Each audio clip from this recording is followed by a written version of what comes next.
menjadi dasar ketika seseorang yakin bahwa teks sastra ini tentunya penting untuk diungkap kedudukannya seperti Arketipum 18. Ya, selamat berjumpa kembali di channel Arketipum 18. Pada pertemuan kali ini kita akan membahas mengenai positivisme di dalam karya sastra itu seperti apa. Ini saya masih menggunakan buku referensi dari Suwardi Endraswara. Di dalam bukunya yang berjudul Metodologi Penelitian Sastra tahun 2006 yang saya pergunakan untuk referensi pada pertemuan kali ini. Kita pada pertemuan kali ini akan membahas mengenai positivisme. Nah, ini positivisme di dalam penelitian sastra itu seperti apa.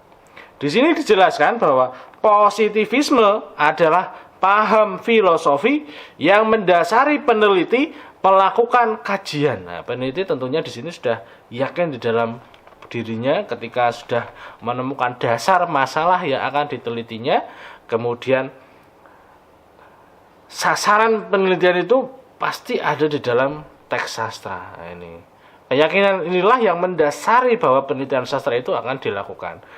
Dia sudah memahami problematika di dalam kajiannya itu yang tentunya ada di dalam teks sastra.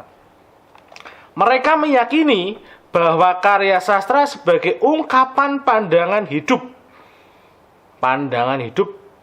atau iklim perasaan dalam masyarakat. Nah, ini tentunya karya sastra sebagai cerminan, sebagai pandangan hidup yang tentunya menjadi dasar ketika seseorang yakin bahwa teks sastra ini tentunya penting untuk diungkap kedudukannya seperti apa.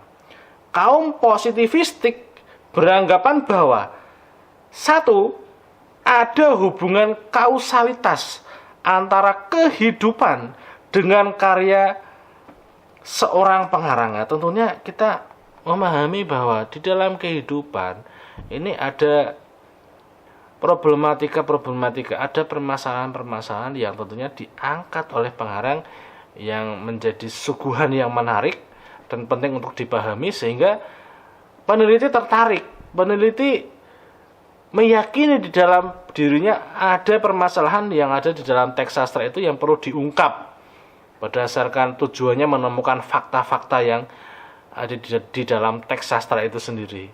Yang kedua, sesuatu dapat diterangkan apabila sebabnya dapat dilacak kembali. Kita memahami bahwa ketika sesuatu dapat diterangkan apabila sebabnya dapat dilacak kembali, ini hubungannya dengan sejarah, ini hubungannya dengan pengalaman, ini hubungannya dengan zaman, ini hubungannya dengan tahun periode yang tentunya dapat dilacak kebenarannya. Ketika kita memahami teks sastra di situ, tentunya kita memahami pula kemunculannya hal ihwal yang menyangkut mengenai latar belakang kemunculan teks sastra itu, kedudukan pengarang saat itu, perannya, ada hal yang tentunya menarik pengarang, kemudian yang ditemukan juga oleh pengarang saat itu sehingga muncullah teks sastra, muncullah karya sastra. Yang ketiga, sastra dapat diterangkan secara tuntas dengan menelusuri kembali sejarah terjadinya. Misalnya fakta riwayat hidup pengarang, kejadian geografik dan historis seperti yang kita bahas tadi bahwa teks sastra bisa dilacak kemunculannya berdasarkan unsur ekstrinsik, hal-hal yang melatar belakangi kemunculan karya sastra itu yang berada di luar karya sastra. Ini sangat penting sekali sehingga orang percaya bahwa teks sastra itu muncul karena ada sesuatu yang ingin didobrak, ada sesuatu yang ingin menjadi cerminan ketika orang meneliti sastra. Ketika orang membaca karya sastra dapat mengetahui mengenai peristiwa-peristiwa kehidupan saat itu, saat kemunculan karya sastra. Itu penjelasan dari saya. Semoga bisa bermanfaat untuk Anda. Sampai berjumpa di channel Arketipum 18 selanjutnya. Salam budaya. Arketipum 18.